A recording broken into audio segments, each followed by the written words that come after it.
Thank you for joining us for part 2 of the T.M.T. podcast, episode 3, titled Jealousy and Envy. So we're going to jump right back into it.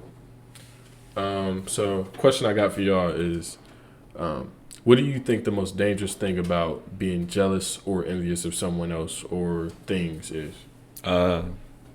Probably losing yourself in it. You know? Yeah. Like I said in the last episode, not this last part, but the last episode. Right. Staying in your lane is a big thing. If you can find yourself, who cares what other people have? Right? Like, as long as you stick to yourself, grind, you can possibly make it to wherever you want to be.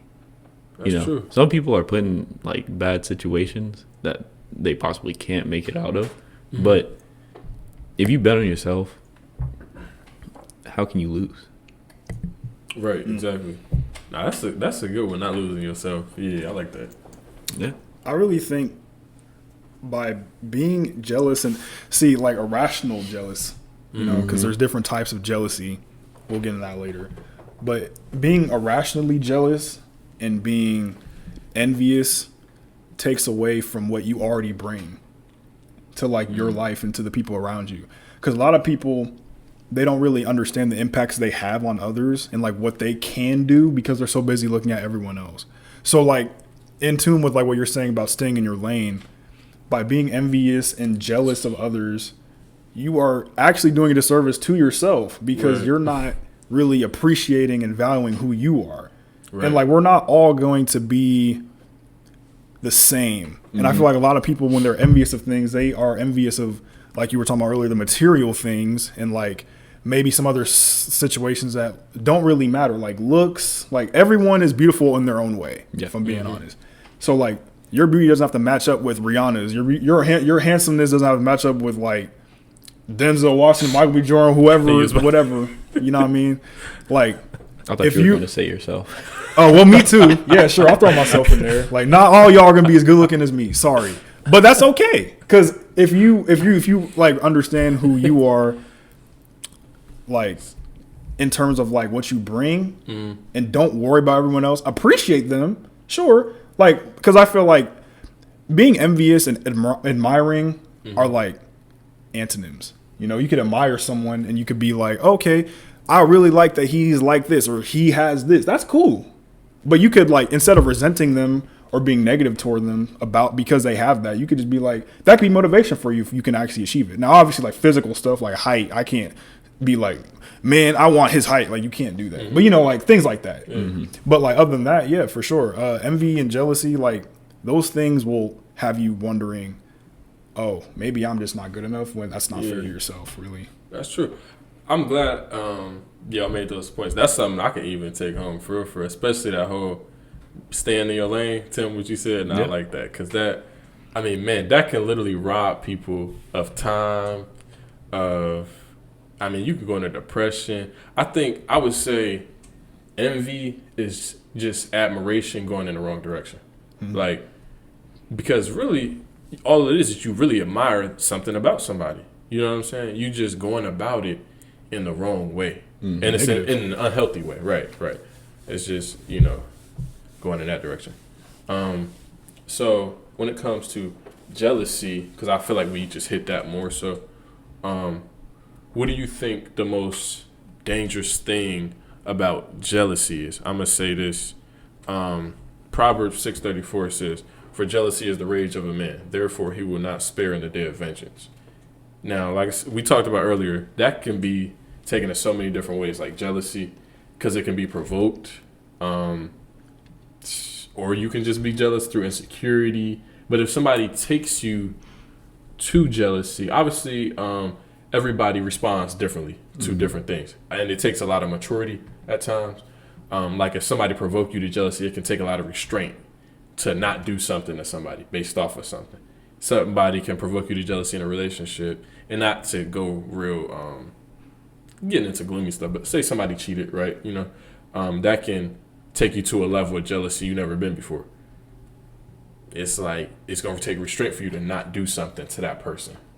So what do y'all think the most dangerous things can come out of somebody being jealous? I think you can. Real quick. What we'll talk about being provoked to jealousy because, like we said, it's two different ways. Oh, so you're saying what are the what's the dangerous part of being provoked to jealousy or somebody provoking you? I feel like the biggest thing really is if someone's provoking you to jealousy, you'll find that you are acting out of character sometimes. That's what they're trying to get you to do. They're trying to get you to do that because they want you to be like, okay, well, you better boss up or you gone. You know what I mean? Like, because I feel like it's kind of like a dangling, like in your face, like I will get rid of you. It's like an ultimatum. Like if you don't change up, but they might want your attention. Yeah, not to cut you off, but they might. And want that's your the attention. and see, I'm glad you said that because my thing is, if they want your attention, what do? You communicate. Exactly. I feel like jealousy, and this is what I was talking about a little bit earlier before I started, having a brain fart or whatever, like couldn't even talk. But like my point was like a lot of people could not like experience jealousy or like they can avoid it completely in their relationships or whatever the case with communication from their partner. Right. And I feel like a lot of that comes down to if your partner feels jealous because of attention or whatever else, like another person, if you're an honest person, you should reassure them, okay, this is definitely not how you think it is in terms of like I'm putting you at risk to be replaced. Right. Because remember, that's the intimidation that you feel. If someone's shifting their attention to something else, you feel like they're going to value that thing or that person, whatever, over you. Right. So it's like, I feel like it just has you acting out of character in sense of you feel insecure in your relationship, but you might not be insecure as a person. Right. So now you acting insecure about your relationship, and that's probably something you've never thought. Like, dang, she's talking to this dude. I don't know. Dang, I don't know if it's me or like you thinking all kinds of stuff because you're jealous that this person's getting more attention. Okay. Question real quick. And Tim, I want you to answer the same question, but I want to make this point about what you said. So, say somebody's provoking you to jealousy, right? And just for the sake of it, real quick, we'll talk about in terms of relationship. Say they're giving more time to someone else, right? And as a guy or a woman, you might feel like you don't like it, but you don't speak up because in your mind, I don't want to come off as insecure. And you might not be insecure, but you do feel some type of way about it because that doesn't have to correlate to being insecure. So say you feel some type of way about it. Do you think it's dangerous? And I would say I think it can be when somebody, they have to feel like, well, I don't want to show I'm insecure, so I'm just not going to say nothing. I'm going to puff my chest up like, okay, I just keep walking with my head high, leave it alone, and internalize these feelings instead of speaking out that I feel like I want your time and attention more than what you're giving it to someone else or something too. All right, let me get on that because, the both of you know that was me for the longest, and I'm still working on that.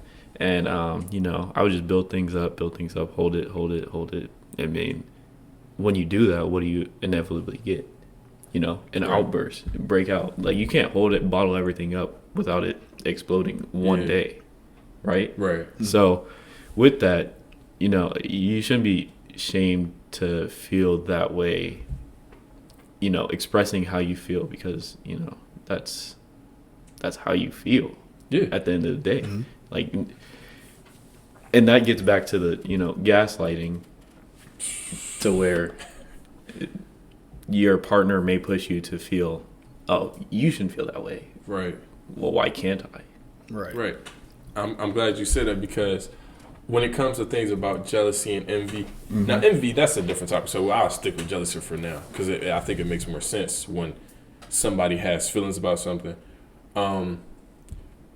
Not acknowledging or making somebody feel as if their feelings are invalid. Yeah. Now, you may not agree with their feelings, and that's okay. You can tell them, I don't agree with how you feel because why you feel that way.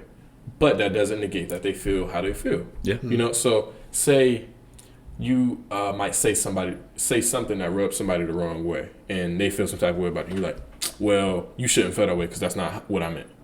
You might not have meant that way, but that's the way it came off. So regardless, you can say, I don't agree with why you feel that way. However, I acknowledge that I made you feel that way. And it's important that I do acknowledge that because that can go into a whole other thing. Exactly. Like invalidating somebody's feelings. That's just, I feel like we probably all been through things like that. Like, never mind. As men and women, it's easy to go through things like that in life. And you can go through that in friendships and in other relationships. Even at work, and I feel like that's something Oh man, I don't know. I just feel like that's so key to acknowledge. Like you can ruin relationships by doing stuff like that. And I feel like it's the sense of pride in relationships, and that's really where it stems from. Yeah. And I'm gonna just be honest. Pride in a relationship will have you fighting unnecessary battles that could be squashed in like a few hours with some communication. I promise. Honestly. Because, like you said, there's been instances where people have said I said or did something that made them mad, and before I was this reasonable person that you see sitting beside you, I really thought, man, shut up, you're being stupid. You know what I mean? Like, because you really used to think, man, you just complaining. Because I used to think like. And a lot of people do this. Like, I'm not saying you should do this because, I've stopped doing this. What I've tried to do, I'm still working on it. It's a work in progress. But you hear them out and you be empathetic. Because a lot of people aren't really empathetic with how, because, you never know what can trigger somebody. Yeah. So, like, you might say something that might be super harmless to like, like if I say something to, but like that could be a trigger word for someone else. Yeah. Like if I say the word stupid to you, you might not think much of it. But like, if I just tell some random person, like maybe their dad called them stupid every day or something, like he hated them or something. Maybe like, you never know how it can make them feel. So that might seem like not a big deal to me, but like you said, like it's how they feel. All right, guys, that's the end of part 2 for episode 3, Jealousy and Envy. You can join us for the third part in a bit. So we'll see you guys over there. Peace. Peace. Peace.